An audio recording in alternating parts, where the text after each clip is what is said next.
nesse cara. E eu achei muito interessante por a gente contar a história justamente de um cara que teve um desafio gigantesco na vida dele, o cara que começou a andar só com 8 anos de idade, né?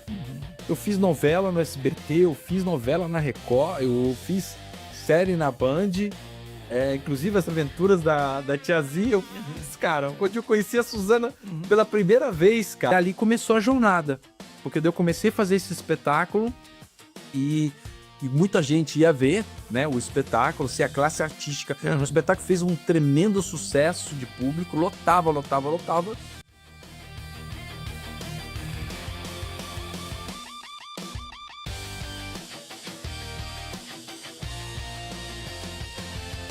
Fala pessoal, sejam bem-vindos a mais um episódio do podcast Falando e Fazendo. Hoje nós temos um convidado ilustre aqui, em breve a gente apresenta ele para vocês. O podcast Falando e Fazendo é patrocinado pela Associação Limiar e pela Associação Expresso Ação. Aqui a gente traz pessoas que transformam o mundo. Pode parecer um pouco idealista falar assim, mas as pessoas que vêm aqui, pelo menos a realidade que elas estão inseridas, estão sendo transformadas. Então acompanha a nossa jornada no Falando e Fazendo, se inscreve no canal, compartilha o podcast com quem você acredita que vai adorar ouvir histórias de impacto. E vamos para mais um programa. É isso aí, dessa vez a gente convidou o Helder. Helder é um amigo querido aí, a gente há bastante tempo se conhece. Aliás, a parte, né, podia contar um pouco de como a gente se conheceu. Mas o Helder, ele é ator, diretor de cinema, diretor de teatro. Já vi peça do Helder, já tive em tantas coisas que você fez. E o Helder é das pessoas que respiram audiovisual e arte, né? As expressões, né, de dança. Hoje à tarde eu estava lembrando daquele espetáculo que você fez, que ficou no Sesc durante bastante tempo, do Hiroshima Tari. As aventuras de Hiroshima Tari. Isso, que Eu tenho, você me levou para assistir. Eu tenho flash disso, mas eu era criança. Eu não lembro nada da peça, mas eu lembro porque eu fui e lembro do Helder lá no palco. Eu lembro da energia que era aquilo, né? Impressionante. Então essa é um espetáculo que ficou muito tempo em cartaz. E aí outros, né, que a gente já teve junto, já viu. Então ele transita nas diferentes etapas da produção de um audiovisual, de teatro. E eu acho que é a vida sei lá, pensando no brasileiro que está envolvido com a arte do jeito que você está, eu acho que você se apresenta nesse lugar. Mas a gente quer te conhecer aí e saber um pouquinho mais de toda essa jornada. Helder, contar assim pra gente, acho que pra começar assim, como é que isso falou, essa é o dia que isso acendeu pra você, falou assim, vou viver disso, Vou viver da cultura. Desafiador, boa noite, obrigado aí pelo convite, adorei. E acho que tem tudo a ver esse podcast com o que eu venho desenvolvendo, porque eu falo muito e eu faço também, né? Legal. Eu acho que tem, muito sucesso aí nessa jornada do podcast. Cara, a minha jornada ela é muito louca, assim, sabe, cara? Porque eu sou o único artista, assim, da família, e venho de uma família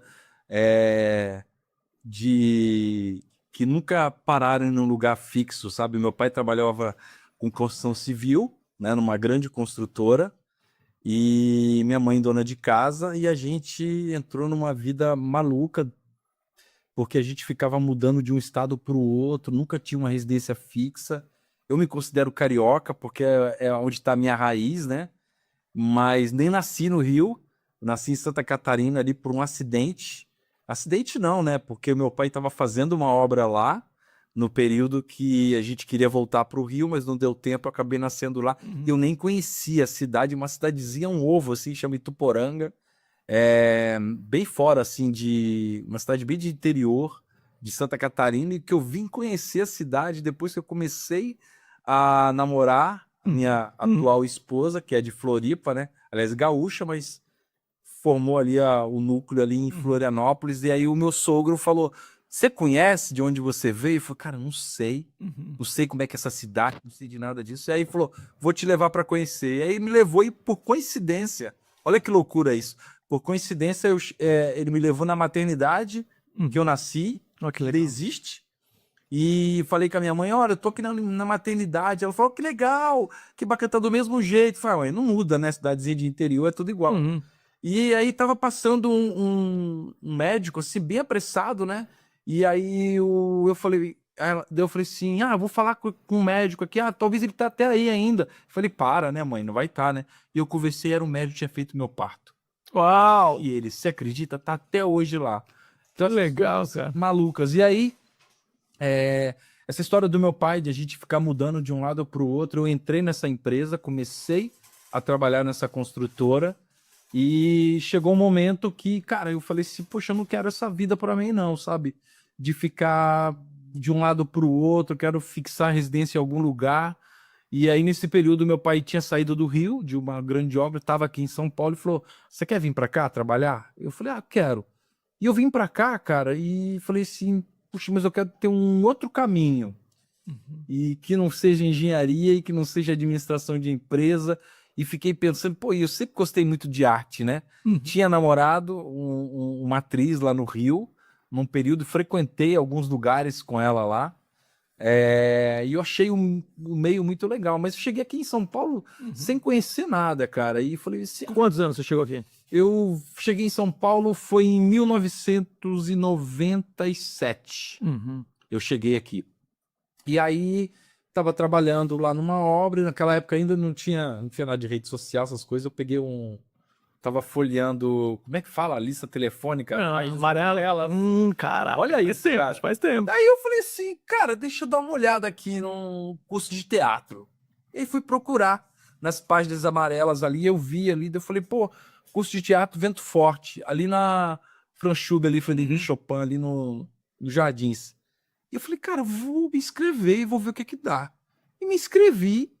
E, cara, nessa época eu morava em Guarulhos. Saía de Guarulhos para ir para os Jardins. E aí foi o primeiro contato que eu tive, assim, sabe, com o teatro. Uhum. Mas antes dessa questão do teatro, eu sempre fui um cara, um cinéfilo, assim, consumidor, sabe, assim, em todos os sentidos, assim, desde muito menino, assim. Claro, comecei... Na minha época era Sylvester Stallone, era o Arnold. O que tava na TV, né? O que tava na TV. O Steve Seagal. Isso, aquilo que você viu na TV primeiro, né? Que a gente falava, pô, que legal, que legal. Então foi o meu primeiro contato, assim, com o audiovisual, de poder sair pro cinema, comprar uma pipoca exigiva, né, cara? Que mundo maluco. E quando eu cheguei no teatro, eu pensei assim, cara, isso é legal, mas para eu chegar no cinema eu tenho que fazer uma base. E a base é o teatro, né? Então eu comecei a fazer isso. Então desde o começo você já pensou no cinema, então, não é? Que legal, cara. Mas, cara, para chegar no cinema eu sei que tinha que fazer um outro curso. Mesmo porque na época, assim, o cinema era tudo muito caro, né, cara? Sempre foi muito caro, né? Cursos de audiovisual, né? E eu achava que o teatro poderia me dar uma base para eu chegar onde eu queria, que era o cinema. E aí eu fiz esse curso livre com uma grande diretora que está nativa até hoje, chama Beth Dorgan, e eu comecei a trabalhar com ela, cara, e no final do curso, assim, ela perguntou para mim, e aí, você quer continuar nessa carreira? Eu falei, olha, eu trabalho com construção civil, não sei, tô fazendo um experimento aqui, não sei se isso vai dar certo, vamos ver na hora que abrir a cortina e eu entrar, se eu vou ficar muito nervoso e não vou conseguir dar o texto, não sei, né? E aí rolou e foi bem legal. Chamei minha família toda para assistir aquela coisa, né? Que a família joga para cima. E acabou lá e eram acho que 3 ou 4 apresentações. E aí no final ela fez uma roda com todo mundo. Era todo mundo começando ali na época. E ela falou assim, e aí, Helder, você tem interesse em continuar e tudo? Eu falei assim, não, primeiro eu queria saber se você acha que eu tenho dom para isso, né? Porque... eu sempre gostei muito de arte, mas eu não sei se eu tenho dom. Às vezes é uma coisa que você gosta, mas não tem nada a ver. Ela falou assim, olha, eu vi grandes possibilidades, assim, para quem nunca fez nada, não conhece nada, assim, caiu de paraquedas aqui, de um mundo completamente diferente, eu acho que você... se eu pudesse te dar um conselho, eu acho que você deveria investir. E, cara, daí eu falei assim, sério? Daí ela falou, sério. Daí eu falei assim, mas como investir nisso? Eu não sei de nada, eu sou do Rio, aquele sotaque carregado que eu tinha, sabe? Tinha um sotaque muito carioca, cara, mas muito carioca.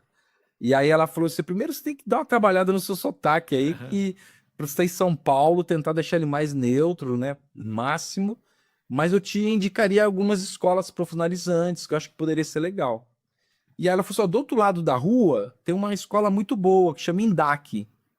E aí eu falei assim, mas como é que funciona? É uma escola paga e tudo. Tem outras gratuitas, mas eu acho que você poderia começar por ali. Aí eu falei, legal. Aí peguei, anotei tudo e aí fui pesquisar essa escola. Você quer saber, cara? E tava bem na época de audição, tal, já naquele embalo. Uhum. Aí eu falei assim, vou fazer um teste aí. Mandei lá, me inscrevi. E aí fui fazer a audição. Sem saber nada, cara. Eu decorei o texto completamente verde, assim, sabe? Uhum. E aí cheguei lá, fiz o teste e passei. Que legal. Aí eu passei, e aí eu falei assim, e agora? Tem que fazer? Como é que vai ser a coisa do meu trabalho? Porque eu trabalhava das 7 da manhã às 6 da tarde. A escola começava das 7 da noite e ia até 11h30. Daí eu falei assim, nossa, eu não vou ter vida. E eram 3 anos de escola, né? Uhum. E aí eu falei assim, pô, vou, não vou, vou, não vou. Daí eu falei assim, falei com a minha mãe, e a minha mãe falou assim, olha, filho, se é uma coisa, se é um desejo seu, Isso é um sonho, né? Deus do seu coração, por que não? Por que não? Eu falei assim, então vambora, vambora.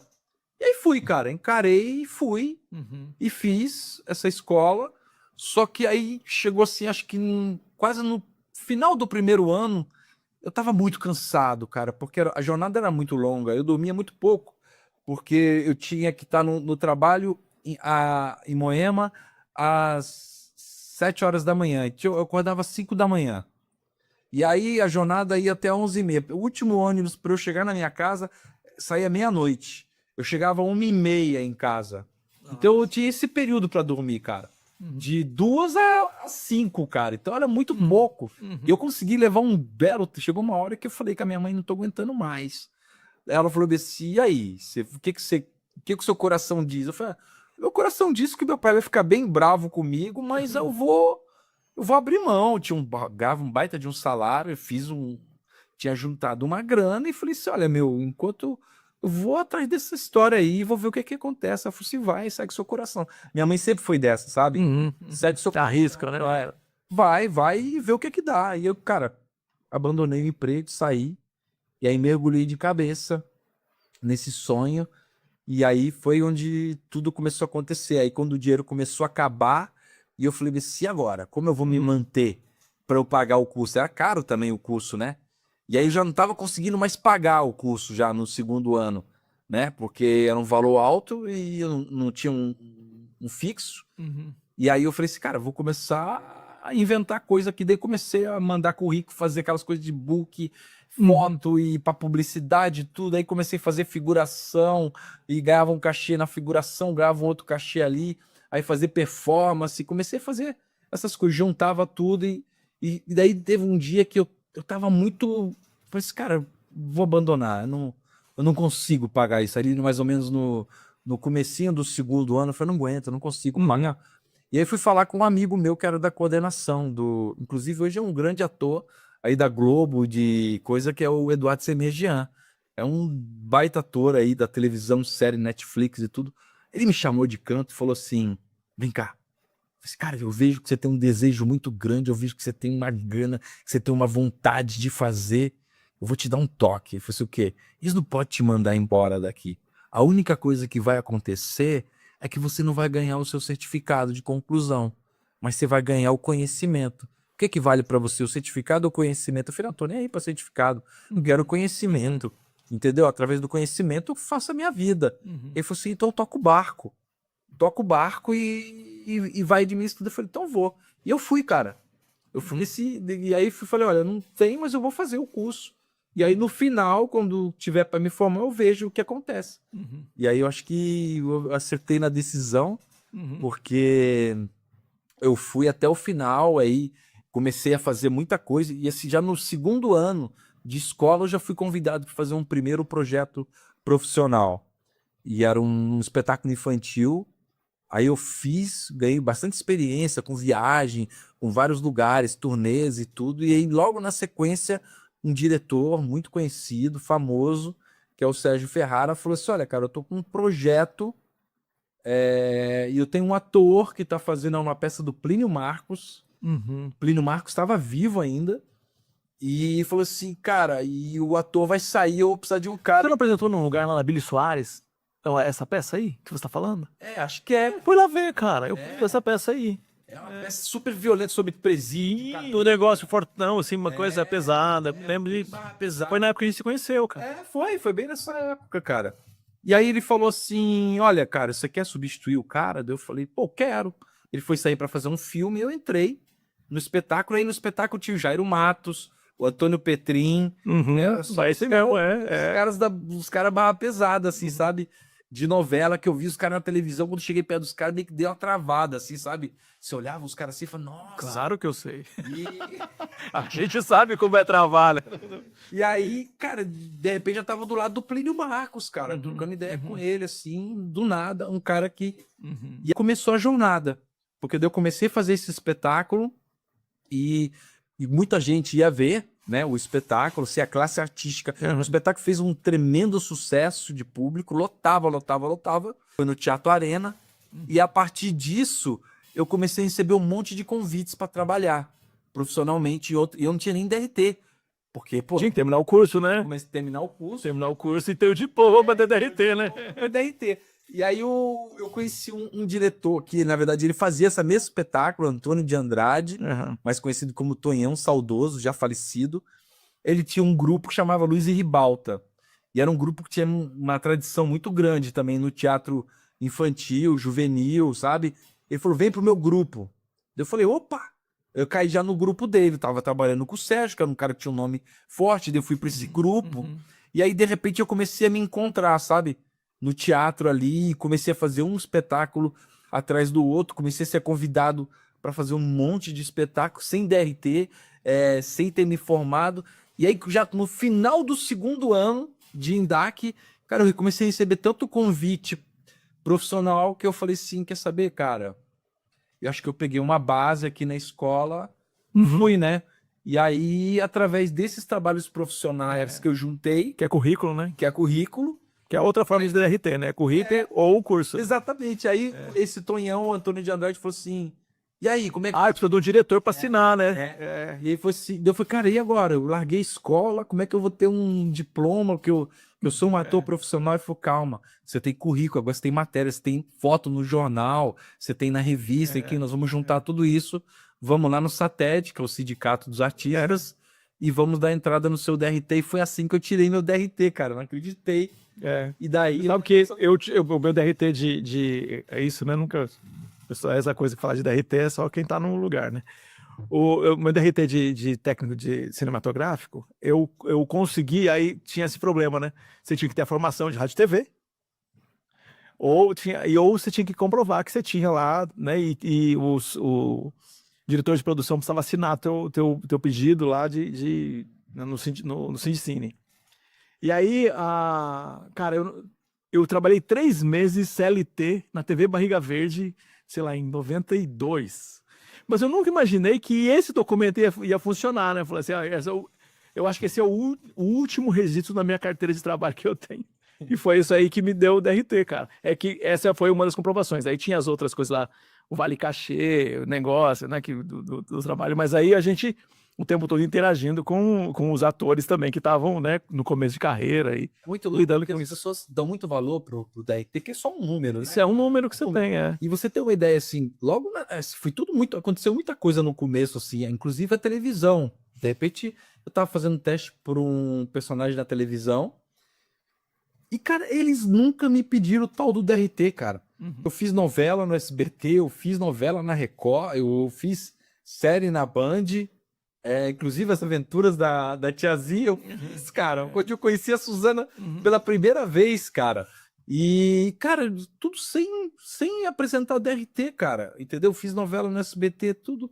E eu falei assim, cara, e eu tão preocupado que eu precisava daquele documento, porque sem aquele documento eu não ia conseguir trabalhar em lugar nenhum. Também só falava isso, a mesma coisa. Eu também. A única vez que pediu o DRT foi quando veio uma equipe americana para trabalhar aqui em São Paulo. Você se lembra, cara? Uma equipe de fotografia até. A gente foi fazer eu ia gravar um making off. Que o cara que tirava foto em todos os parques do mundo, de um pessoal, de uma multidão de gente nua. Lembro disso. Então, eu fui fazer o making off disso aí. Foi a única vez que eu ainda precisava da foi no Ibirapuera. Eu fui lá fazer o making off disso aí. Então, era, sei lá, 500 pessoas peladas. Eu tava fazendo o making off. Essa foi a única vez que, assim, sem o DRT eu não ia conseguir participar lá da... Mas é porque aqui não acho que um projeto internacional. É internacional, né? Precisava de uma equipe, precisava disso. Mas, enfim, essa é um pouco aí da jornada. Tenho certeza que tem gente que passa por isso aí. Helder, estava falando bastante de primeiras experiências, né? Então, o primeiro curso que você fez na área, os primeiros trabalhos. Conta pra gente como foi ali a primeira experiência como diretor, né? Em que momento começou a acontecer essa transição, né? Que na verdade, assim, o teatro ele bateu forte, assim, quando pegou, sabe? E eu tenho uma paixão muito grande pelo teatro e eu desenvolvi um trabalho tenho um trabalho de 30 anos dentro do teatro. Mas eu falava assim, como é que eu chego ali no cinema? Porque, assim, televisão é um bicho, teatro é um bicho e cinema é outro. São áreas completamente diferentes, mas estão tudo interligadas, né? E aí, cara, eu falei assim, pô, uma forma de eu chegar no cinema é procurar as faculdades de cinema, que a galera tá se formando e precisa de ator para fazer os TCCs, essa coisa toda.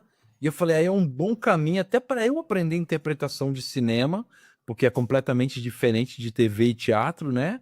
E aí eu falei, se vou começar... E aí comecei a procurar, cara, sabe? E aí eu comecei a ser convidado para fazer. E comecei a fazer muito curta, cara. Muito, muito, muito. Acho que eu fiz uns 40 curtas como ator, assim. E aí a minha cara começou a rodar para tudo quanto é lado, né? Nesse meio. E aí eu consegui ter um portfólio. O que era bom, eu ia juntando, o que era ruim, eu jogava fora e escondia, né? Assim, você que vai queimar meu filme, deixa eu jogar isso. É o que todo mundo faz, né? E aí fui melhor. Todo mundo faz em qualquer área. Montei um portfóliozinho que eu achei que era razoável. E aí comecei a mandar para as produtoras para longa-metragem, né, cara? E aí eu tive uma sorte de conseguir pegar um primeiro longa como ator que fez um baita sucesso que chamava Contra Todos. Foi o filme mais premiado de 2001, sei lá. Acho que ganhou um prêmio em Berlim e era produzido pelo Fernando Meirelles, que já era consagrado pelo Fernando Meirelles, pelo Cidade de Pelo O2, né? Pelo O2. pelo O2 e tudo, e ele que era o produtor executivo do filme. De maior sorte, o dia que apresentaram o elenco, eu tenho até essa foto. O Meirelles parou do meu lado, cara. E eu tava aqui, quando eu li esse que eu vi o homem, eu falei, nossa, é o homem do Cidade de Deus. Olha, já tô aqui, tô bem. Tava barbudão e tudo. E ali eu comecei, cara, a começar a fazer muito longa como ator, sabe? Nunca consegui assim, pegar grandes papéis de destaque, mas tinham papéis que eu contracenava sempre com grandes atores. Rodrigo Santoro, Cauã Raymond, quem? Tônia Carreiro, Beth Faria, Cássia Kiss, essa galera da pesada. E ali foi uma grande escola para mim, sabe? E aí eu falei assim, eu fiz um filme da Laís Bodansky, que é um filme que chama Chega de Saudade, que é sobre a terceira idade, onde eu conheci toda essa galera, sabe? Mais antiga, Leonardo Vilar e tudo. E aí eu falei assim, cara, eu vou ficar todo esse tempo aqui, 2 meses, fazendo papel bem pequeno, vou sugar tudo que eu posso desses caras, sabe? Sentar do lado deles, Stepan Essessian, esses caras. Legal, olha. E aí eu ficava conversando com todos eles, assim, eles começaram a curtir muito, e aí eu comecei a aprender, conversar muito com eles, aí tinha um desses caras, era o garçom, que era o Marco Cesana, que é falecido também, um cara incrível, assim, com muito destaque, ganhou o Kikito de melhor roteiro, e aí ele falou assim, eu já tinha um certo nome, assim, na produção teatral, as pessoas já me conheciam, já me identificavam como produtor de teatro. E aí ele falou assim, por que você não produz cinema? Eu falei, você tá louco, cara? Produzir cinema, isso é louco, isso aqui é outra coisa. Teatro, eu consigo ali lidar, eu já sei os caminhos e tal. Ele falou, não é difícil não. Eu falei assim, mas cara, não tem nem ideia como produzir. Ele falou assim, cara, vamos fazer o seguinte, eu vou escrever um roteiro para você, eu vou te dar de presente esse roteiro e você vai produzir. Olha só, Falei assim, cara, ele falou assim, vai que você consegue. E ele me deu escrever um roteiro que se chamava Acho que eu vou lembrar do nome do filme, que eu tô tão mal de nome. A história era de dois pedreiros que iam fazer uma reforma numa casa e tinha um atrito ali entre eles dois e o cara que era o engenheiro que vinha fiscalizar ali tudo. Cara, eu falei assim, Casa em Ruínas, chamava Só que eu falei assim, pô, vou produzir, eu vou protagonizar, vou convidar os atores. Eu convidei o Chico Carvalho, que é um grande ator, e o Júlio Lopes, que tinha feito comigo aquele longa que produziu o Meirelles. E eu fiz esse filme e convidei um diretor, que eu tinha feito um filme como ator. Eu queria entender o mecanismo da produção do audiovisual, né? E aí eu participei de tudo, porque eu trouxe um cara que já sabia. Aí eu fiz esse filme, e eu falei assim, Helder, agora você toca o filme, cara. Você manda pra festival, você... E, pô, nessa época, é pré-histórico, né, cara? Mas nessa época, pra você enviar um filme pra um festival, você tinha que queimar um DVD, então você tinha que comprar caixinha de DVD, você tinha que imprimir a capinha, olha os custos que tinha, velho. Colocar no correio e você mandar pro Brasil todo. E eu ia com uma pilha assim, cara, de... Mandar pra todos os festivais. Dava pra tudo que era festival. E quando era pra fora, era mais caro, né, velho? E aí, assim, corria o risco de chegar lá e não tocar também. Tinha aquela coisa de região. Do DVD não funcionava. Não funcionava e tudo. E, cara, eu me joguei. E aí, de repente, o filme começou a pegar e pegou o Festival Tiradentes, que é um dos festivais, assim, independentes do Brasil mais fortes, né? E eu fui pra Tiradentes, né? Eu ganhei tudo lá e falei, vem pra cá que o festival banca tudo. E foi a primeira experiência num festival, assim, grande. Eu tava lá e eu falei, pô, cara, que incrível. Eu me lembro, cara, quando você foi pra Cannes. Eu falava, já tenho um amigo que foi pra Cannes. Qual era o trabalho esse? Esse era eu tinha essa mesma história, assim, eu tinha um conto que eu gostava muito do Plínio Marco, e o Plínio Marco já tinha falecido, mas eu fiquei muito amigo da família e do Kiko, que é o filho dele, né? E eu tava lendo esse livro, eu vi um conto que eu falei, cara, esse conto aqui dá um curta legal. Aí eu falei com ele, cara, eu queria fazer esse curta aí, você libera os direitos pra mim e tal, fazer pô, eu vou mandar pro mundo todo. Aí ele falou assim, pô, cara, é seu. Eu falei, tá falando sério? Eu falei, tô. Nisso eu já tinha feito esse que eu te falei, o primeiro, e o segundo curta que eu fiz como produtor, que chamava 1 a 1, eu convidei diretores. E aí depois eu comecei e falei assim, agora eu entendi. Agora eu vou começar a dirigir e vou escrever meus roteiros. Os Bons Parceiros foi meu terceiro curta, como diretor. E aí eu fiz esse curta, cara, e mandei pra lá, pra Cannes. Velho, quando eu abri o e-mail que tava lá, você foi selecionado pro festival de... Nossa, não acreditei, cara. Eu dava pulo, cara. Eu me lembro, pô, a gente também, pô. Quem tem um amigo que tem um negócio desse, cara? Pô, de repente, eu tava embarcando no avião, assim, pra ir pra Cannes. E aí, pô, na época, agora eles nem dão mais isso, né? Não sei. Porque na época eles davam quer Estadão ou quer Folha?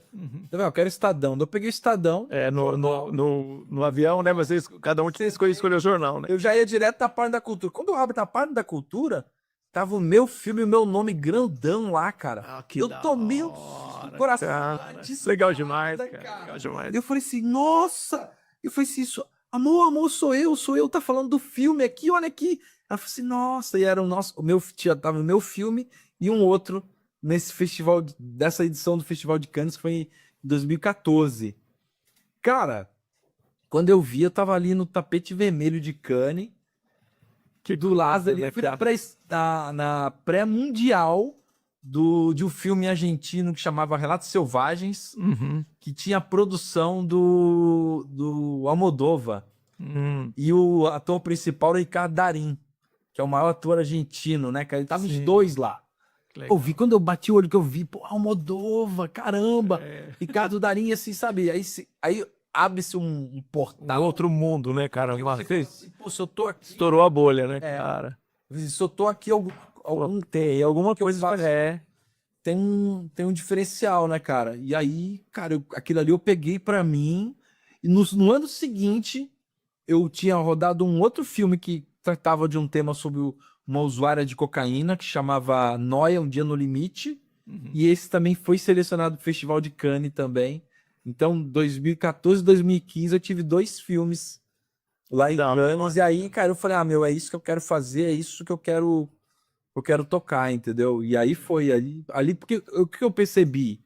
Eu percebi que entretenimento, assim, até então eu tinha muito aquela visão de arte, conceito de artista e tudo. E quando eu cheguei em Cannes, isso caiu por terra porque eu vi o quê? Claro, continua tendo a importância, assim, do artístico, mas você vê lá que lá o que lá Cannes é? É uma grande feira, irmão. É uma grande feira, porque lá tem as barraquinhas do lado de fora do festival com as bandeirinhas do Brasil, dos Estados Unidos, da China, da Inglaterra, da Índia, tudo. E aí, cara, o que você faz? Você bate ali, entra ali, marca uma reunião e vai vender o teu produto.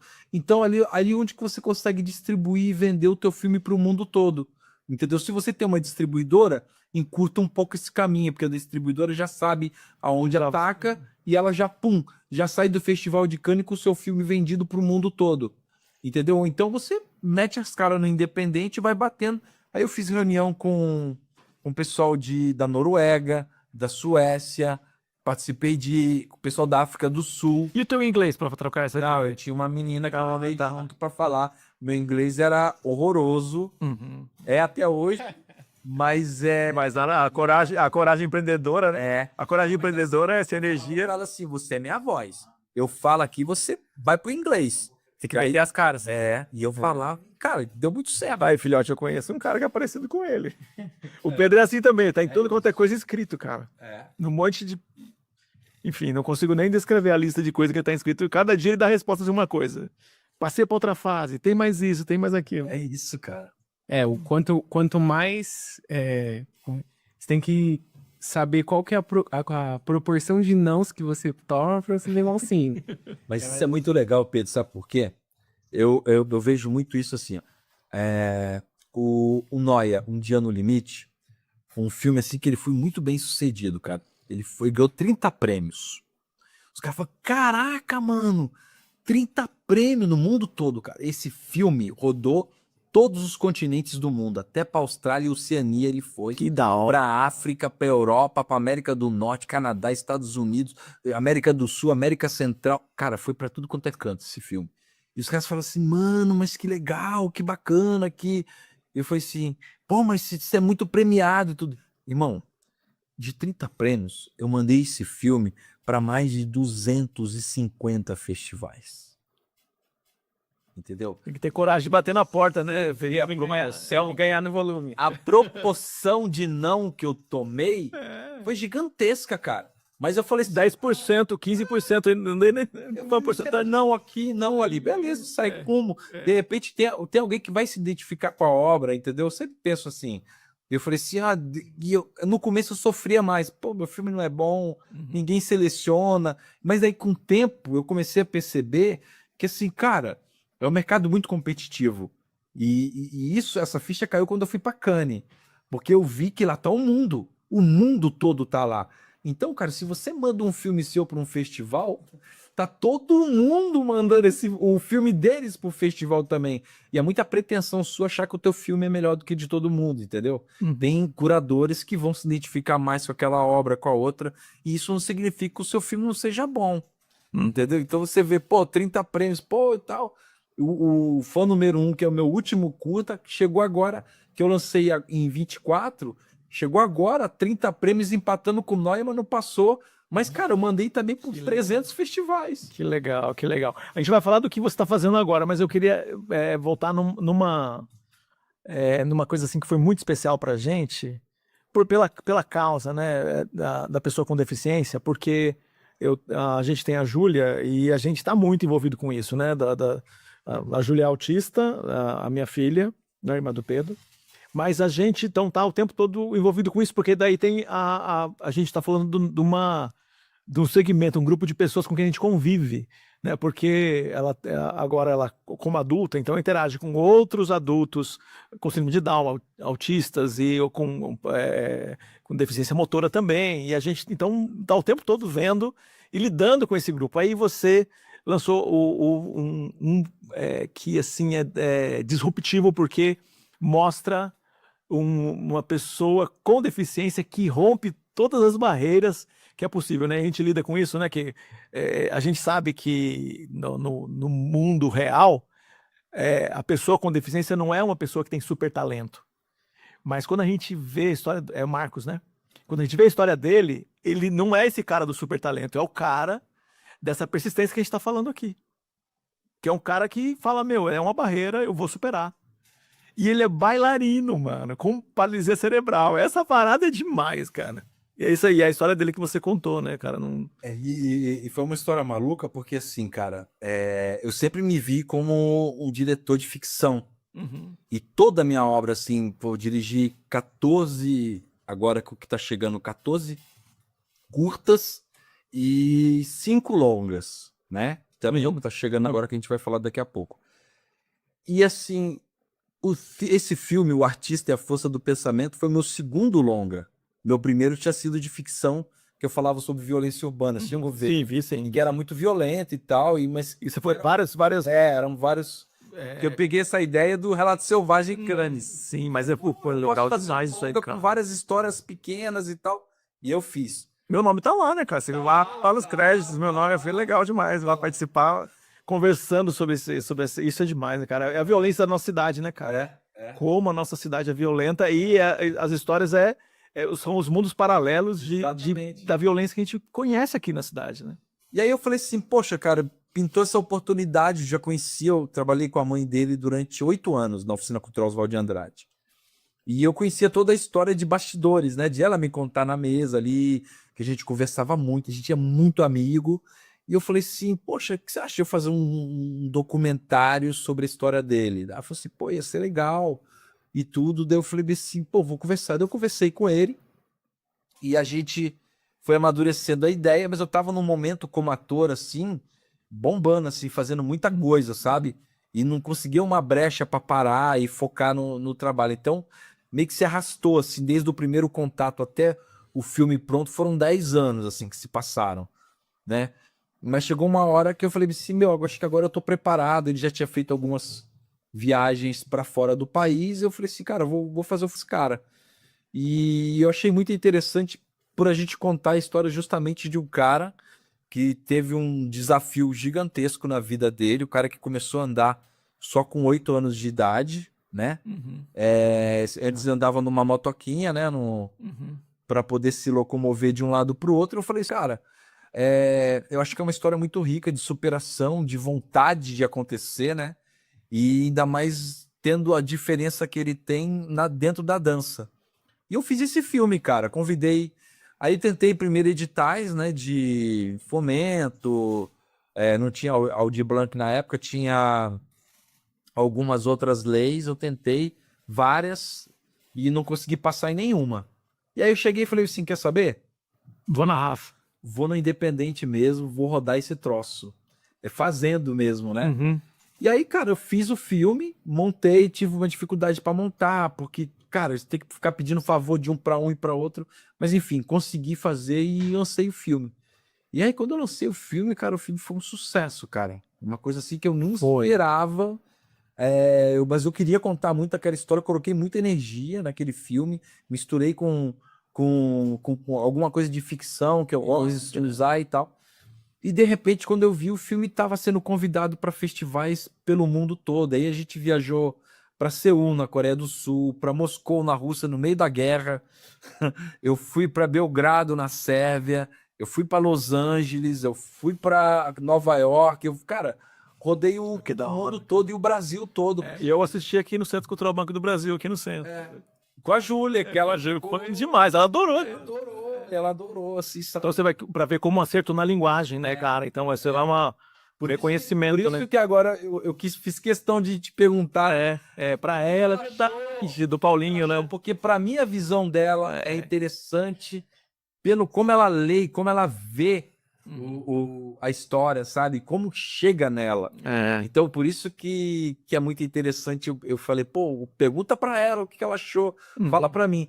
E foi isso, cara. Foi um filme que... E aí tinha uma coisa, tinha um certo preconceito, assim, sabe? Com com documentário, porque eu não conseguia muito me encaixar dentro dessa linguagem. E a partir desse, cara, eu falei assim, nossa, cara, eu amei a linguagem e falei, pô, agora eu vou trabalhar muito com documentário, mesclar um pouco documentário com ficção, mas inclusive agora eu peguei uma sequência de documentários aí. Legal. Desde o começo da conversa aqui, Helder, você falou sobre o momento inicial da sua jornada, da sua história, um momento mais intermediário, sobre uma obra específica. Mas agora vamos para um momento mais recente. Você passou um tempo na Europa, dedicado ali, sem voltar para o Brasil, né? Conta um pouco pra gente sobre essa experiência. Mas também, e depois, já aproveitando já para você já mandar ver até, já fala bastante, um dos últimos filmes que você fez chama Um Dia Após o Outro, que conta a história de um amigo nosso, né, comum, que ele também é deficiente. Então, aproveitando que a gente já estava dentro dessa temática, fala sobre essas duas questões aí pra gente. Cara, foi muito interessante. Primeiro foi assim, ó, eu conheci a Suzana, né, naquele primeiro trabalho, e depois disso... É a Suzana Alves. É a Suzana Alves que foi a tiazinha, né? A tiazinha, que é amiga nossa. que é amiga nossa em comum. Isso. E eu sou cristão desde sempre, né, cara? Sou batizado com meus 16 anos na Igreja Batista. Então sempre tive esse caminho, assim, as pessoas... Acho que vale falar hoje, a gente se conheceu, né? E as pessoas falavam assim, pô, mas arte com coisa não combina. Eu falei assim, depende com quem você está conversando, né? Eu acho que uma coisa não interfere na outra, né? E aí ela tinha um grupo de estudo na casa dela, né? Que inclusive o Júnior, onde a gente ficou muito próximo. A gente se conheceu lá, né? E aí ela chegou um dia pra mim e assim, falou assim, pô, você precisa fazer um filme do Paulo. Daí assim, eu não sabia nem quem era o Paulinho. Eu ia na igreja, mas não sabia nem quem era ele. E aí um dia na igreja ela falou assim, vem cá, Paulinho, o Helder faz filme e tal, tem que fazer um filme e tal. Daí eu fui conversar com o Paulinho e ele falou assim, pô, sim, eu tenho um filho, eu tenho uma história, mas acho que tem um pessoal da Alemanha que tá querendo fazer um documentário e tudo. Eu falei, legal, bacana, então vamos fazer uma ficção. Já tem um pessoal que vai fazer um documentário, vamos fazer uma ficção. Aí ele falou assim, pô, me interessa. Daí eu chamei um roteirista, que é um do meu filme de... Eu vou linkar, tá? Fica em paz. Vai nesse som. Do meu primeiro longa, e eu falei, cara, fizemos uma reunião, eu, ele e o Paulinho, e falei, pô, queria fazer esse filme desse cara por esse ponto de vista, mas não quero que seja um filme muito triste, porque a vida dele é difícil, né, cara? Muito pesado. Pessoa com deficiência é uma história. Pô, pessoa com deficiência, né, cara? Negros, cara. Pô, então tem Da quebrada, né? Da quebrada. Então, assim, uma série de coisas. E aí o cara topou e falou assim, vou escrever o roteiro e tal. E aí, cara, beleza. E aí foi andando essa história. Um dia o cara falou, o roteiro tá pronto. Mandou o roteiro. Cara, tava numa ansiedade, assim, de ler. Eu quero fazer. Quando eu li, falei, murchei na hora. Porque ele levou para um lugar, o filme, que não tem nada a ver com que a gente acredita e não tem nada a ver com a história que eu queria contar. Mas eu também não tinha coragem de falar pro Paulinho. E aí, num papo que eu tive com ele, assim, por telefone, eu senti que ele ficou... eu falei assim, vamos fazer, pô, acho que vai ser legal e tal. Eu falei assim, pô... Aí comecei a enrolar. Isso aí, cara, também foi esses processos longos, assim, de anos. De anos e anos, sei lá, 6, 7 anos, nesse vai e vem. E aí, no final de 2024, o Marcos, né, desse outro filme, falou, olha, cara, pintou uma proposta aí para ir para Alemanha e eu acho que pode ser uma coisa, eu queria que você fosse comigo e tal. Daí eu falei, o que é a história? Daí ele falou, olha, vai ter uma reunião. Daí a gente fez uma reunião online com o diretor, aí tinha um tradutor lá, que é um brasileiro que trabalhava na companhia, e aí eles fizeram um convite para o Marcos ir para a Alemanha para fazer uma ópera que ia ser Orfeu e Eurídice, clássica, né? Sim. E ele ia fazer a morte. Daí se tinha algum problema por ele ter a diferença dele, e se isso ia ser um problema, ele falou, não tem nada a ver, eu não penso arte assim, né?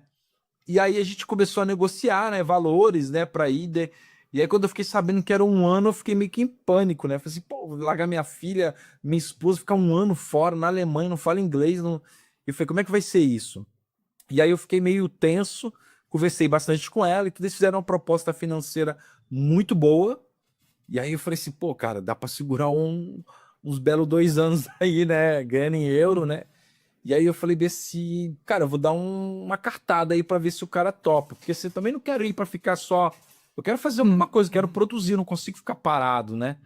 E aí eu falei, olha, eu gostaria de ir, a gente topa aí, mas rola de eu fazer um documentário sobre a ópera, sobre todo o processo da ópera, falar com todo mundo, maestro, direção, atores, me enfiar no meio desse mundo aí, porque também até então eu faço teatro, dança, cinema, até com música eu já trabalhei, músicos, mas ópera também já é É um outro universo, né, cara? que eu não conhecia, desconhecia. E aí, cara, eles não precisamos pensar. E aquelas reuniões eram de 3 em 3 meses. Aí eles voltaram e falaram assim: olha, a gente fecha. Pode fazer, a gente fecha com você. Vamos fazer o documentário, um contrato separado pelo documentário e um para trabalho dele aqui. E aí eu falei com a Gabi, eu falei, agora eu tenho que ir, né? Agora não tem mais como. Ela falou, não vai, que vai dar tudo certo. Aí, nesse meio tempo, eu organizei tudo, aí toca o telefone. Paulinho. Ô, Helder, eu queria saber do filme, eu já tava com a cabeça da Alemanha. Eu queria saber do filme e tal, por que o filme não tá andando e tudo. Falei assim, Paulinho, eu não quero falar com você por telefone. Você pode chegar aqui em casa pra gente conversar, eu e você, olho no olho? Ele falou, posso. Ele foi lá em casa, sentamos, e aí eu abri o jogo pra ele. Falei, cara, eu não gostei do roteiro, não é o que eu acredito que seja a sua história. Mas como é que tá a história do documentário da Alemanha? Ele falou assim, não deu certo, o pessoal sumiu e tal. E ele falou assim, vamos fazer um documentário da sua história, eu dirigindo? Daí eu já tinha mandado até o filhinho do Marcos pra ele, eu acho. Eu tinha visto, não sei. E aí ele falou assim, eu fecho. Você fecha comigo? Eu falei, fecho. Ó, eu peguei um trabalho na Alemanha, mas a gente pode estar fazendo isso. Eu viajo agora, eu falei com ele. Eu viajo agora, era no maio. A gente tinha falado, acho que no começo do ano. E aí eu vou ficar maio, junho e julho. Aí é verão lá na Europa e eu volto pro Brasil, fico 2 meses do Brasil. E depois eu volto e fico até fevereiro de 25. Aí depois quando eu voltar a gente continua. Pode ser? Pode. Aí eu comecei, falei assim, beleza, então vamos começar. Eu escrevi o roteiro, eu já sabia, tinha toda a história. Eu escrevi o roteiro e comecei para casa dele pra gente gravar o filme, né? Começar a filmar e fazer a parte de entrevistas. Aí eu fiz uma primeira leva e aí, pum, viajei para Alemanha, para os primeiros 3 meses lá. E aí eu fiquei 3 meses lá, e cara, numa dessa ele me liga e fala, aconteceu uma coisa. Eu falei, o quê, mano? Tá tudo bem? E ele falou assim, não, vou ter que amputar o pé. Eu falei, sério? Ele falou, sério. E eu falei, quando que você vai amputar o pé? Vou amputar tal dia. Eu falei, então segura, e quando eu voltar, eu vou dar um gás com você, que eu vou ficar 3 meses no Brasil, e ainda consigo pegar a parte que você vai amputar, consigo pegar as primeiras visitas suas da fisioterapia, depois eu vou, e aí quando eu voltar eu faço a parte da prótese, da sua adaptação e tudo. E cara, deu tudo muito certo. Eu consegui conciliar, mas para mim assim foi uma experiência incrível, por quê? Eu comecei a filmar comecei a filmar a história dele. E ao mesmo tempo eu estava filmando na Alemanha uma outra história. Então eu fui filmando. Então, mas você fez o documentário do filme. Mas o Helder não para, né? Eu fiz o documentário. O que você fez? Quantos trabalhos você fez lá? Essa parte é legal também. E aí eu fiquei lá 1 ano, eu fiz 7 filmes, cara. Olha só E tá tudo aí no HD, né? Porque antes era fita, né? Botar no HD pra gente editar, tá? Agora não tem mais o gasto com correio. Mas aí aconteceu isso, cara. E aí deu muito certo e a gente conseguiu fazer esse filme aí que chama Um Dia Após o Outro, que vai ser o meu próximo trabalho agora, que Eu já escrevi ele no Festival de Tiradentes, que sai em janeiro, a resposta. E agora ficou pronta hoje a legenda em inglês. Olha que da hora, cara. Hoje chegou a legenda. Agora é encaixar e para eu mandar para os festivais internacionais. Então é o próximo trabalho aí que a gente vai trabalhar. Vai falar de fé, vai falar de acessibilidade, vai falar de racismo, vai falar de. Acho que Juntou, né? Juntou. temos que. Até para contextualizar melhor um pouco mais da história do Paulinho para quem tá ouvindo, o Paulinho é deficiente físico e ao longo da vida dele ele fez quantas cirurgias? 29. 29? Não vai 29 cirurgias, eu acho. Sendo que a última foi a da amputação da perna. E aí, a gente fez uma pré-estreia ali na igreja, né? E eu queria ver se funcionava, né? E tudo. E, cara, eu vi que o filme tem um lado que pega o psicológico forte, mas tem um lado da leveza, Sim. das gargalhadas e tudo. É isso que eu queria levar esse filme, sabe? Porque o Paulinho é isso, né, cara? A gente não pode fazer um filme do Paulinho e jogar um monte de tragédia e os caras saírem do...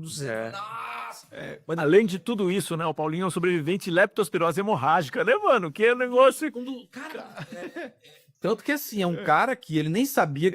Ficou sabendo agora, Ficou sabendo há pouco tempo, porque o hospital, Emílio Ribas, o Emílio Ribas, isso. ligaram pra ele e falaram assim, cara, você foi o único Contato querendo, porque a gente tem contato, a gente quer estudar você é um cara que vai ser... E tanto que ele tá sendo estudado, porque ele conseguiu sobreviver, sendo que todos os outros morreram. Então, assim, isso é das batalhas que ele viveu na vida, né? Como ele pegou, quando era pequeno, surto de meningite, que morreu todo mundo, ele sobreviveu. Pois é, esse é um sobrevivente. Fora as vezes que ele morreu... Eu fui de luto, né? Eu fiquei de luto da morte dele, né? Bom, essas são muitas histórias, né? Mas, Helder, lá na Europa, você conta um pouquinho dos trabalhos que você fez lá? Porque quem tá conversando aqui com a gente vai colocar vários links teus aqui aqui no episódio, mas qual é as coisas que você foi produzindo lá e percebendo como oportunidade? Porque eu falei com você no telefone, você me contou uns negócios que eu não sabia. Eu sabia de uma coisa do togolês, mas tem outras coisas que você me disse que você fez lá nesse tempo.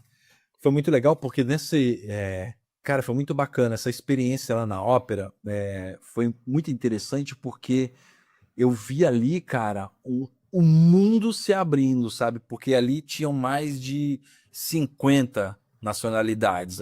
Então, O que faz uma experiência em outro país, né, na vida da gente, cara, é impressionante. Cara, daí eu falei assim, nossa, o cara de Togo, o cara da Ucrânia, o cara do Japão, da China, cara de todas as partes do mundo, assim, sabe?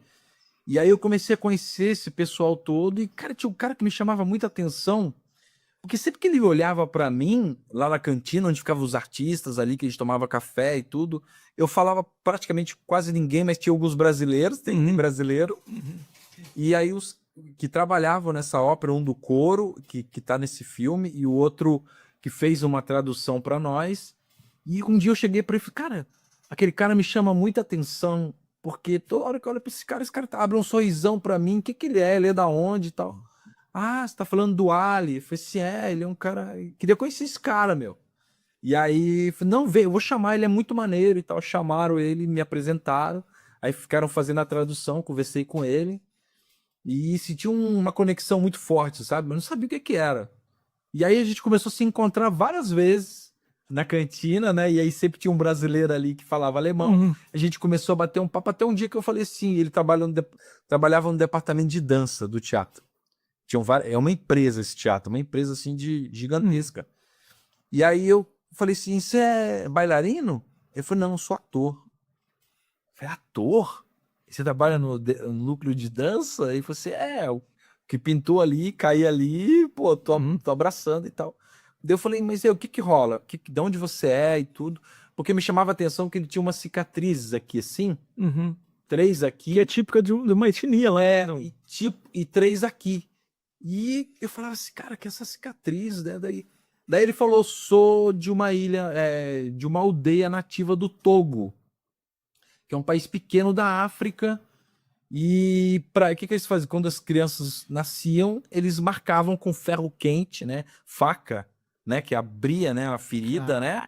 E tinha que aguentar e cicatrizava. E aí que era uma forma de você marcar a sua tribo. Porque se por acaso você se perdesse, eles iam olhar pela cicatriz, fala, é da tribo tal, é de lá, entendeu? Esse cara é da tribo. E aí a gente começou a conversar e tudo. Eu falei assim, cara, ele começou a conversar. Eu falei, mas o que aconteceu de você vir? Ele falou, eu vim pra cá com 12 anos. Só que eu já estava no Brasil fazendo um documentário sobre refugiados, né? Uhum. Que chama Em Busca da Pátria Amada. Uhum. Eu já tinha entrevistado um cara do Haiti, do terremoto, que Sim, ele espalhou gente pelo mundo inteiro, né? eu tinha entrevistado uma pessoa da Venezuela, uma da Nigéria.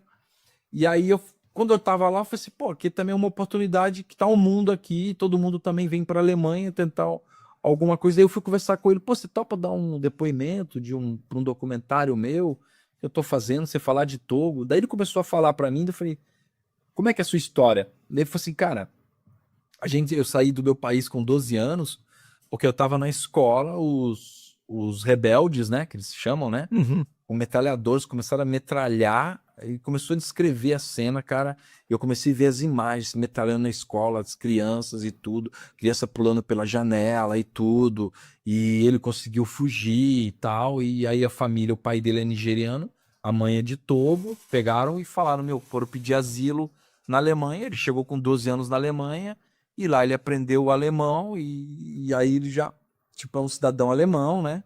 E tal, e aí eu falei assim, mas e aqui na Alemanha? Porque daí a gente tem a história da Segunda Guerra Mundial, tem muito racismo, porque ele é negro. Uhum. Ele falou assim, muito, muito. Eu falei, é mesmo? Ele falou, nossa, já sofri muito racismo aqui. Eu falei, pô, que racismo você sofreu? Sabe, desde restaurante, a isso, aquilo, aquilo. Aí eu falei, me conta alguma história. Daí ele me contou a história, eu falei, cara, tá afim de fazer um filme sobre essa história aí? Ele tomou um susto assim, você quer me filmar? Uhum. Assim, não acreditou, sabe? Falei, claro, cara, quero contar a sua história. E ele ficou assim, super feliz, e ele falou, pô, eu topo. Daí eu falei, então eu vou escrever o roteiro. Eu escrevi o roteiro, depois traduzi pro alemão, que hoje as ferramentas são fáceis, né? Ajuda a gente. E aí eu falei com ele, pode adaptar alguma coisa que você achar que tá fora do contexto, mas eu quero o seu depoimento, e a gente fez esse projeto que chama Eu Só Queria Comer. É um cara que chega num restaurante, senta num restaurante para comer um prato de comida, né? E aí os garçons começam a passar e ninguém vem na mesa atender ele. E aí ele fala, o restaurante deve estar lotado, né? Ele viu assim. Depois chega uma família, brancos, né? E sentam numa mesa e rápido chega o cara com Cover. couvert, com tudo, começa a colocar tudo, monta a mesa e ele falou, opa. Ele já estava 15 minutos ali, ele levantou e falou, e aí? Não, aguenta lá que a gente já vai te atender. E ele passa 20 minutos, 30 minutos, ele vai falar com o gerente. E o gerente fala assim, você não tá feliz? Você não é bem-vindo aqui, por favor, se retire, vai embora. E aí aquilo ali, ele fala, me senti a pior pessoa do mundo, não sou ladrão, não sou bandido, só por causa da cor da minha pele. Eles mandaram embora, daí ele vai na delegacia fazer Boletim de ocorrência, isso lá e tal. E aí o que seria o BO pra gente aqui. que seria o BO pra gente. Ele fala, ao mesmo tempo que ele sabe que nada vai acontecer, mas aquele depoimento faz bem pra ele. Porque você, eu não posso também ser tratado de qualquer jeito e deixar como que tá. Assim, e ele sabe que aquilo ali o cara vai fazer, ele ou vai jogar fora, vai apagar o arquivo ali, tudo, que não vai acontecer nada, mas para ele é importante. Para mim foi importante falar, e eu achei que isso tinha uma força, sabe? E aí eu faço um paralelo também do racismo no Brasil com o racismo na Alemanha. E aí o filme tá pronto, é um curta-metragem que vai rodar junto com o filme do Paulinho, os festivais a partir do ano que vem. Mas que da hora, cara, que da hora. Mas você foi nos campos de concentração lá, visitou, né? E é um projeto que eu tô fazendo já tem desde o começo da pandemia, que chama Sobrevivi e Vou Contar. É uma história de um sobrevivente do Holocausto, que é brasileiro. Na verdade, assim, o pai dele era diplomata, veio para o Brasil para trabalhar aqui. Ele nasceu aqui no Brasil, família húngara. Depois eles foram para a Índia, trabalhar lá na Índia. E aí, num período de férias, eles foram passar férias na Hungria, bem no momento que fechou o nazismo. E aí, fechou a Hungria, e pegaram a família toda e levaram para o campo de concentração, e a família toda foi exterminada. e ele foi o único sobrevivente, cara, assim. Mas a história dele é uma história, inclusive... História que a gente não pode esquecer, né, cara? ó. Aqui é um presente pra você, Ah, que legal, obrigado. que esse aí é o livro... Entre caminhos e sentidos. Esse aqui é o número dele, né? Andor é o nome dele, e aqui é o número, que é o número que eles tatuavam No braço no do... braço, né? Pra saber o prisioneiro que era. E aí ele passou pelos piores campos de concentração, desde Auschwitz, Dachau, que foi o maior campo de concentração. O primeiro que o Hitler fez para os desafetos dele, mandava tudo para lá e matava. Né? Foi o primeiro. Depois ele começou a espalhar campos Pela Europa. e aí ele passou por 10 campos de 10 concentração. campos. Mas os mais terríveis e os mais letais eram o Dachau, Birkenau e Auschwitz. Eles eram bem próximos um do outro e é onde ele teve as provações mais terríveis assim da vida dele. E é escrito pelo Gabriel Pierin, Uhum. que é o historiador dele. E eu consegui entrevistar ele no final da vida dele, porque eu tinha entrado em contato com ele, era bem no meio da pandemia, e ele já era velhinho, com 93 anos. Cara, eu me lembro de uma história teu disso. Ele era bem velhinho, e a família falou, não vem aqui não, pelo amor de Deus. Meu pai é um idoso e tal. Daí eu fiquei esperando, e um dia o telefone tocou do nada, e aí era ele falou assim, você ainda quer me entrevistar?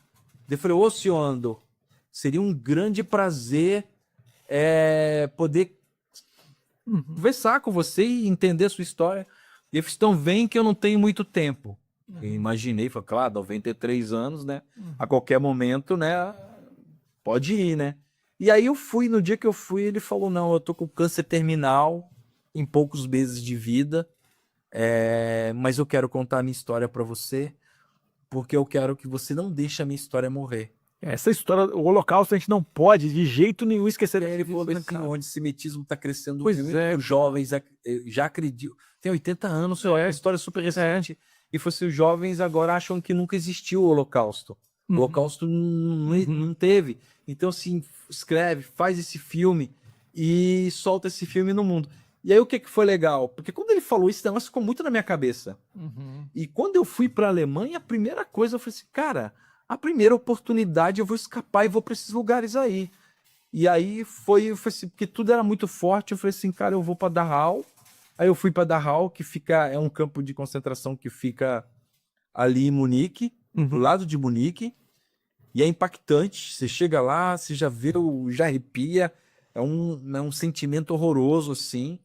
E aí eu fui para Polônia, para Auschwitz e Birkenau, onde ele passou o pior perrengue da vida dele, né, que é onde mataram a mãe dele, né? Um soldado chegou para ele e falou assim, tá vendo aquela fumaça que tá saindo ali da chaminé?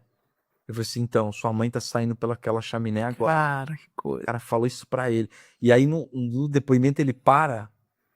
Cara, ele começa a chorar, eu comecei a ficar preocupado, porque ele já tinha falado do câncer, falou que estava terminal, aí mexeu com ele, eu fiquei muito preocupado, né, que foi se quer parar a entrevista e tal, e ele falou, não, eu quero falar, e aí foi, e se recompôs, depois continuou a entrevista, mas aí eu falei assim, cara, é uma história que precisa chegar no público, e aí eu fui contando várias histórias por lá, uma história sobre direitos humanos, enfim, tem bastante coisa que vai vir aí pela frente. Que legal, cara, que legal. Bom, você falou, então você tem esses dois que você falou e o que você trabalhou esse ano é do goleiro.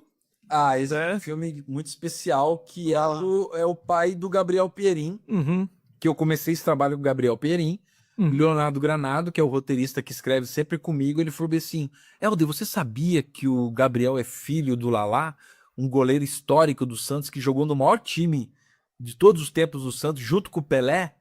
Eu falei, mentira. Ele falou assim, E ele era muito amigo do Pelé. Eu falei assim, cara, vamos contar a história desse cara. Daí ele falou assim, aí eu conversei com o Gabriel falou assim, é verdade, o Gabriel também trabalha no Santos. E eu falei, Gabriel, me interessa muito contar a história do seu pai, mas como é que seu pai tá? Quantos anos ele tem? Ele falou, 90. Falei, cara, tá bem? Não, meu pai tá super bem, fala, tem uma memória ótima e tal. Daí eu falei, pô, vamos fazer. Daí eu falei assim, será que não é pedir muito, mas a gente conseguiria fazer todo o filme dentro da Vila Belmiro? Porque a Vila Belmiro, cara, É o estádio mais famoso do lado do Maracanã no Brasil. Todo mundo sabe o que é Vila Belmiro e Maracanã. Porque Vila Belmiro foi onde nasceu Pelé, o maior jogador de todos os tempos. Ele falou, não, você consegue, eu consigo com a diretoria para você filmar aqui. Porque a Vila Belmiro, para mim, é um personagem. E eu quero fazer um filme de memórias. Porque você é um cara já, né? A melhor idade, né? Porque Sim, tem mais falar. E é um cara que tem uma memória muito viva de tudo que ele viveu ali. E quando ele chegou na Vila Belmiro, quando ele conheceu o Pelé. A história é muito... Eu vou dar um pequeno spoiler assim, só pra gente amarrar. Em 58, o Brasil foi campeão da Copa da Suécia com Pelé fazendo aqueles gols maravilhosos, com 17 anos, e ninguém sabia quem era Pelé. A partir daquela Copa, o Pelé e o Na Suécia receberam a taça do rei, né? receberam a taça do rei, e o Pelé virou a celebridade mundial ali, nunca mais perdeu a coroa. Em 58, o Lalá chegou no Santos. Então já era... E aí tinha uma curiosidade muito grande, porque ele chegou no Santos como um grande goleiro que estava vindo, se destacando no interior do Paraná, que ele é da Lapa, interior do Paraná, uma cidade histórica também. E aí ele chega lá, cara, não deu nem tempo de ele fazer da mala, porque na mesma semana o Santos já estava embarcando para a Europa para fazer a primeira turnê internacional, porque todo mundo Queria ver o Pelé jogando. E aí, ó, os times europeus colocavam muito dinheiro. Cara, foi a coisa mais louca que eles fizeram, porque em 44 dias de turnê, eles fizeram 22 jogos. Era praticamente um dia sim, um dia não, tinha um jogo. Mas não era um jogo. Era pegaram Real Madrid, jogaram, Barcelona, bateram no Barcelona de 5-1, sei lá, com o Evaristo de Macedo, com Puskás. Os caras assistem o prêmio melhor do mundo, o gol, Puskás, o Puskás tava jogando, os caras, só os bambambãs, entendeu? E aí eles saíram ganhando de todo mundo, assim, e aí viraram um fenômeno. E aí tinha uma taça super tradicional lá que chamava a Taça Teresa Herrera, que eram os dois melhores times ali que disputavam, e era na Espanha, em La Coruña. E olha aquilo, doideira. A final desse jogo, foi o jogo da vida do Lalá, era entre Santos e Botafogo, a base da seleção brasileira de 58 campeã. Caraca. Porque o Botafogo tinha Garrincha, Didi, Newton Santos, e tinha mais um lá. Não era o capitão do time? O capitão do time, esqueci o nome. É Casalberto? Não. E o Santos era Pelé, Pepe e... Qual que era o outro? O outro jogador? Me fugiu o nome agora. E essa foi a grande final, estádio lotado, todo mundo com lencinho branco abanando, assim. Diz que foi uma final histórica e o Santos ganhou do Botafogo. O Pelé deu show. Todo mundo queria ver, né? Pelé contra Garrincha, né? Que eram os dois caras fenomenais, assim. Nunca perderam um jogo jogando juntos, né? Eles são históricos. Eles nunca perderam. E aí o Santos consagrou e foi campeão. E aí isso é uma parte do filme que da hora, cara. E esse que ganhou 30 prêmios, como você tá falando, né? Não, esse acabou de ganhar 10 prêmios agora, esse filme. A gente ganhou agora recentemente um prêmio na Macedônia, em Portugal, no Quênia e na Jamaica. E aqui dentro do Brasil, vários festivais. Que legal. E só uma curiosidade sobre o título. Falei assim, mas o título... O nome do título chama Ninguém é Campeão Sozinho. Eu não tinha o título do filme. Até o primeiro dia que a gente montou, que eu queria fazer um plano. Como é um filme de memória, ele tá chegando na Vila Belmiro com uma mala, ele levanta, ele olha pra Vila Belmiro, e aí vem todos os flashes do que ele viveu, né, jogando pelo Santos, já velhinho, né? E aí eu tava ali, eles estavam montando, e eu falei assim, pô, um senhor de 90 anos, agora tá com 91. Eu falei assim, pô, vou conversar com ele. E eu fui conversar com ele, e aí, tá gostando? Como é de cinema? É meio demorado mesmo, mas tenha calma, vai sair. Daí eu falei, puxei papo com ele, como é que foi?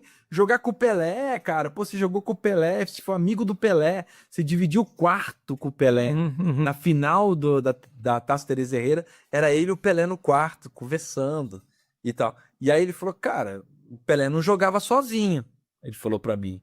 Ele falou assim, porque, cara, futebol é coletivo. Ninguém é campeão sozinho. Quando ganha, ganha todo mundo. Quando perde, perde todo mundo. Aí eu chamei o Léo. Léo, vem cá, vem cá, vem cá, vem cá. Daí o Léo veio correndo. O que foi? Anota aí. Eu falei o quê? Ninguém é campeão sozinho. Esse é o título do filme. E assim... Tá aí, né, cara? Que da hora. Helder, a gente tá terminando aqui. Eu tenho uma pergunta que eu faço, que eu escolhi fazer, pelo menos nessa série aqui de começo, fazer para todo mundo que vem aqui. É a pergunta símbolo do Falando e Fazendo. Do Falando e Fazendo. Porque a gente chega aqui agora, né? A gente tá falando das coisas recentes que a gente tá fazendo. Mas tem um momento que a gente não... Até a nossa... Né, tem umas coisas que a gente tá descobrindo, aprendendo quem a gente é. Mas falando assim, como o chão que a gente sempre pisa, né? A infância é o chão que a gente sempre pisa, né? Então, imaginando se você, né, num mundo paralelo aqui, se você encontrasse com o Helder de 10 anos. Não sei se você tinha apelido, o que tinha. Como é que... se você encontrasse com o Helder de 10 anos, o que é que você diria para ele? Cara, uma coisa que sempre foi muito forte dentro de mim, eu sempre fui um cara muito sonhador. O Helder de 10 anos, ele era sonhador também. Já sonhava. Só que ele era um sonhador diferente, com uma outra cabeça e com uma outra direção. Porque aquele Helder de 10 anos queria ser jogador de futebol. Uhum. E eu jogava, né, em times juniores, juvenis. E eu lembro que eu fui fazer... Teve 2 momentos muito interessantes desse cara, assim. Que eu joguei contra um time que era a base da seleção brasileira, de juvenil, e tava o técnico da seleção brasileira nesse jogo, que poderia... E eu era de um outro time. E eu peguei o cara que era o camisa 10 da seleção, era um jogo que tava chovendo muito, e eu tava fechando aqui, eu era o goleiro, né? Uhum. E eu tava agarrando muito, pegando muito naquele jogo, assim, tava me destacando, porque o time era muito forte, assim, e era só porrada na gente, assim.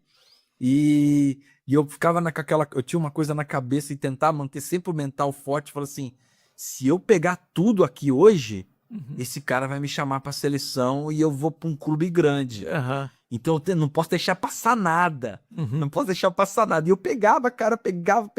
E tinha umas poças de água assim e tudo. E de repente a gente tava no finalzinho do jogo, 0-0, e eu, tipo, era o destaque do jogo. E aí o zagueiro recua a bola pra mim, cara. A bola vem rolando e para na poça de água. Aí vem o bambambam deles lá, o camisa 10, o Ferão. E eu falei, daí eu saí, nisso que eu saí, eu falei assim, não vai fazer, né? E aí quando eu vi que ele ia tocar, eu fui na perna dele, vap! E aí foi pênalti. E aí ele fez o gol, eles ganharam de 1-0, e aí eu falei assim, perdi a minha chance. De... Isso na minha cabeça, né? O garoto ali, o sonhador ali.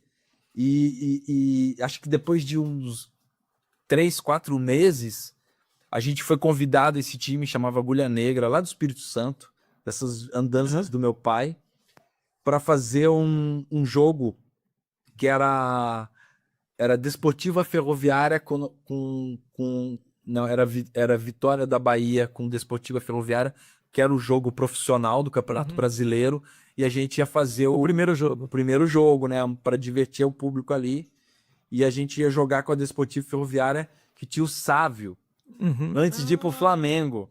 Olha só. Cara, e eu falei assim, nossa, o Sávio, né, cara, jogava muito aquele cara. E a gente foi jogar, cara, e foi um jogo que eu joguei muito mal, cara.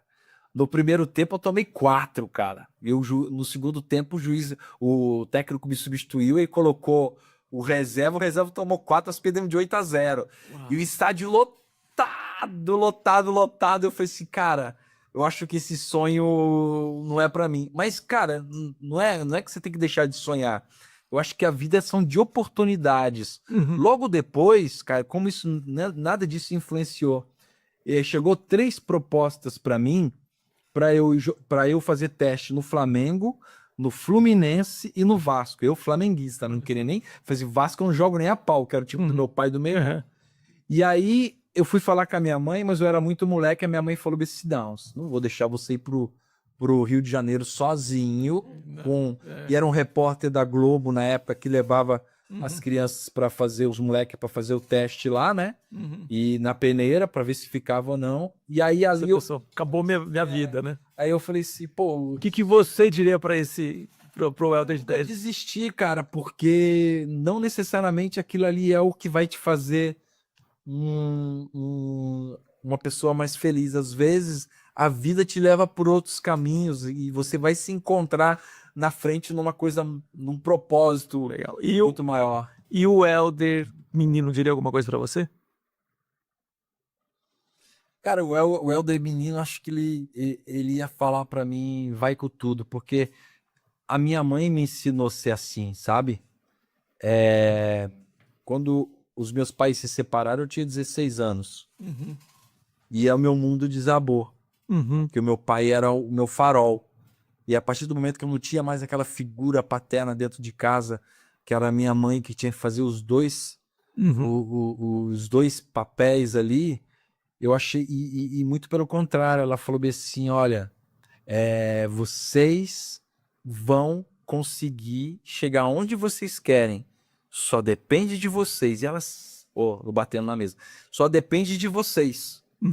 E aí eu falei assim, e cara, isso ficou dentro da minha cabeça, assim, desde o moleque, eu sempre fui alimentando isso dentro de mim. Só depende de mim, só depende de mim. Para eu chegar lá, só depende de mim, só depende de mim. E aí eu sempre mantive isso, essa chama dentro de mim, não deixei isso apagar de jeito nenhum. Então acho que é isso, cara. Legal, cara, que legal.